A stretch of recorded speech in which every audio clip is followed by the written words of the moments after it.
நம்ம இன்னைக்கு ஃப்ரீஹா மேத்தமெட்டிக்ஸ் சேனலில் 7th மேக்ஸ் டேர்ம் 3 எக்ஸசைஸ் 3.1ல் தான் நம்ம இந்த சம்ஸ்லாம் பார்க்க போகிறோம்.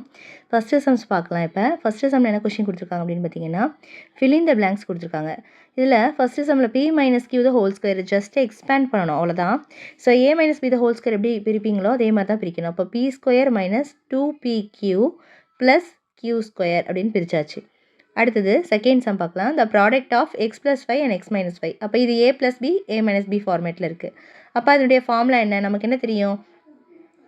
ஏ plus b a minus b. So இதுக்கு ஃபார்முலா என்ன? A square minus b square. So அந்த ஃபார்மேட் படி எக்ஸ் ப்ளஸ் 5 எக்ஸ் மைனஸ் 5 அப்படின்னு இருக்குன்னா, ஸோ இந்த ஃபார்மேட் படி இதை பிரித்தோன்னா எக்ஸ் ஸ்கொயர் மைனஸ் 5 ஸ்கொயர்.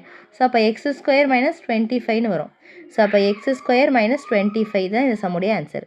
அடுத்தது ஃபேக்டர் ஆஃப், இதனுடைய ஃபேக்டர் வந்து கண்டுபிடிக்கணும். ஃபேக்டர் எப்படி கண்டுபிடிக்கிறதுன்னு சொல்லிட்டு இப்போ பார்ப்போம்.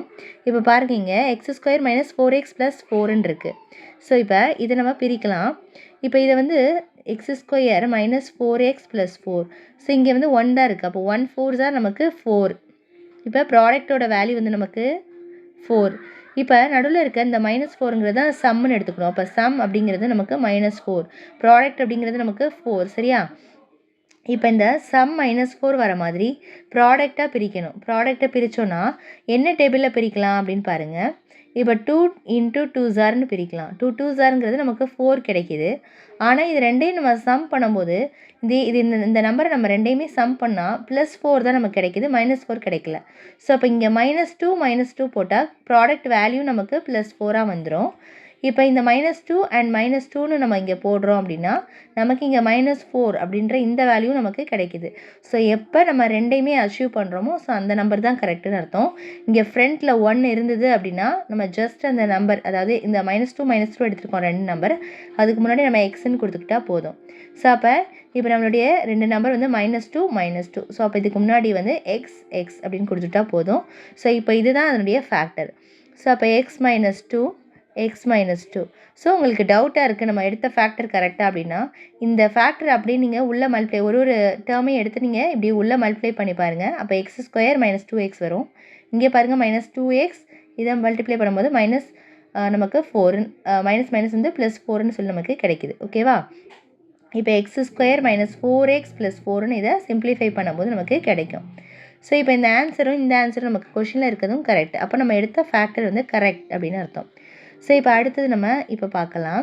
ஸோ அடுத்ததில் பார்த்தீங்கன்னா நெக்ஸ்ட்டு 4th சம். இதில் வந்து express 24abc square as a product of its factor. இதை நம்ம எக்ஸ்பிரஸ் பண்ணணும், ஜஸ்ட்டு பிரிக்கணும். ஸோ 24 நம்ம ஃபஸ்ட்டு 2 டேபிளில் 12 டைம்ஸ், அகெயின் 2 டேபிளில் 6 டைம்ஸ், 2 டேபிளில் 3 டைம்ஸ், 3 டேபிளில் 1 டைம்ஸ். ஸோ 24 எப்படி பிரிக்கலாம்னா 2 × 2 × 2 × 3ன்னு பிரிக்கலாம். ரைட்டா? அடுத்தது ஏங்கிறது ஜஸ்ட் ஒரே ஒரு நம்பர் தான் இருக்குது, ஒரே ஒரு டேர்ம் தான் இருக்குது. அப்போ ஏவை அப்படியே வச்சுக்கலாம். பிஓ ஒன்று தான் இருக்குது. சி மட்டும் சி ஸ்கொயர்னு இருக்குது. அப்போ சி × சின்னு எழுதிக்கலாம். ஸோ இதுதான் நம்ம ப்ராடக்டாக இதை பிரிச்சிருக்கிறது. ஸோ அடுத்தது நம்ம சே ட்ரூ ஆர் ஃபால்ஸ் வந்து பார்க்கலாம்.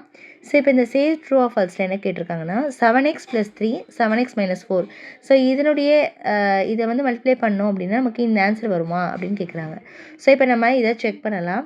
ஸோ இந்த ஃபேக்டரை வந்து மல்டிப்ளை பண்ணி பார்க்கலாம். இப்போ 7x + 3 7x - 4. 7 7s are 49, x × x square வரும். ஸோ இதை பண்ணும்போது -28xன்னு வரும். இங்கே வந்து +21xன்னு வரும். இங்கே பார்த்திங்கன்னா ப்ளஸ் அண்ட் -12ன்னு வரும். ஓகேவா? இப்போ இது வந்து 49x ஸ்கொயர், இங்கே ரெண்டையும் பண்ணும்போது இப்போ 21 போயிடுச்சு 28 அப்படின்னா -7x, பெரிய நம்பர் சிம்பல் தான் எழுதுவோம், அப்புறம் -12. ஸோ இது கரெக்டாக வருது. ஸோ அதனால் இது வந்து ட்ரூ. சரியா? இந்த நம்பர் கரெக்டாக அதில் கரெக்டாக மேட்ச் ஆகுது. அடுத்தது a - 1 த ஹோல் ஸ்கொயர். இதை நம்ம பிரித்தோம் அப்படின்னா a ஸ்கொயர் -1 தான் வருது அப்படின்னு செக் பண்ணலாம். இப்போ a - 1 த ஹோல் ஸ்கொயர் இதை எப்படி எழுதலாம்னா a - b the whole square ஃபார்மேட்டில் பிரிக்கணும். அப்போ a square -2ab plus b square பிரித்தாச்சு. இப்போ a ஸ்கொயர் -2a + 1ன்னு கிடச்சிருக்கு. ஸோ இப்போ இந்த ஆன்சர் இதில் இல்லை. ஸோ அதனால் இது வந்து ஃபால்ஸ். ஸோ அடுத்து தேர்டு பார்க்கலாம். தேர்டு நீங்கள் இது ரெண்டையுமே சேர்த்தோம் அப்படின்னா x square + y square the whole square வருதா? எஸ் வரும். ஏன் அப்படின்னா எக்ஸ் ஸ்கொயர் + ஒய் ஸ்கொயர்னாலும் நமக்கு ஒய் ஸ்கொயர் + எக்ஸ் ஸ்கொயர்னாலும் ஒன்று தான். ரெண்டுமே ஒன்று தான். இப்போ நம்ம 1 + 5னாலும் நமக்கு 6 தான் கிடைக்கும். 5 + 1னாலும் நமக்கு 6 தான் கிடைக்கும். ஸோ அப்போ y² + x² அப்படிங்கிறது வந்து நமக்கு சேம் வேல்யூ தான். ஸோ x² + y² எழுதிக்கலாம். அப்போ இதுவும் நமக்கு 2 இருக்குது. அப்போ 5 × 5ன்னு இருக்குன்னா நம்ம எப்படி எழுதலாம்? 5² எழுதலாம். அதே மாதிரி x² + y² ரெண்டுமே சேம் நம்பர். அப்போது பவரில் 2 எழுதிக்கலாம். ஸோ அதை தான் நமக்கு இங்கே எழுதியிருக்காங்க. ஸோ அதனால் இது வந்து ட்ரூ. அடுத்தது 2p is a factor of 8pq. 8pq உடைய ஃபேக்டரா 2p அப்படின்னு சொல்லி கேட்குறாங்க. Yes factor. இப்போ இந்த 8pqவை உள்ளே தான் இந்த 2p வருதான்னு செக் பண்ணணும். இப்போ பார்த்தீங்கன்னா இந்த 8 நம்ம வந்து 2 × அப்படின்னு பிரிக்கலாம். 2 × 4ன்னு பிரிக்கலாம். p × q இப்படி எழுதலாம்ல நம்ம இதை. அப்போ இதை வந்து 4 வந்து 2 × 2 × 2 × p × qன்னு எழுதலாம். கம்ப்ளீட்டாக நம்ம பிரிச்சோன்னா இந்த மாதிரி எழுதலாம். ரைட்டா? இப்போ இதுக்குள்ளே தான் நமக்கு அந்த ஃபேக்டர் 2 அண்ட் p வந்து உள்ளே இருக்குது. கரெக்டாக? ஸோ இந்த மாதிரி உள்ளே இருக்குது அப்படின்னாலே அது வந்து கண்டிப்பாக இது வந்து ஃபேக்டர். ஸோ அதனால் இது வந்து ட்ரூ அப்படின்னு சொல்லி நம்ம இந்த ஆன்சரை கம்ப்ளீட் பண்ணுறோம். ஸோ இந்த ரெண்டையும் நம்ம இந்த வீடியோவில் பார்த்துருக்கோம். இல்லை ஏதாவது டவுட் இருந்தது அப்படின்னா கண்டிப்பாக கமெண்ட் செக்ஷனில் கமெண்ட் பண்ணுங்கள். வீடியோ பிடிச்சிருந்தால் லைக் பண்ணிவிட்டு ஃப்ரெண்ட்ஸ் கூடயும் ஷேர் பண்ணிக்கோங்க. தேங்க்ஸ் ஃபார் வாட்சிங்.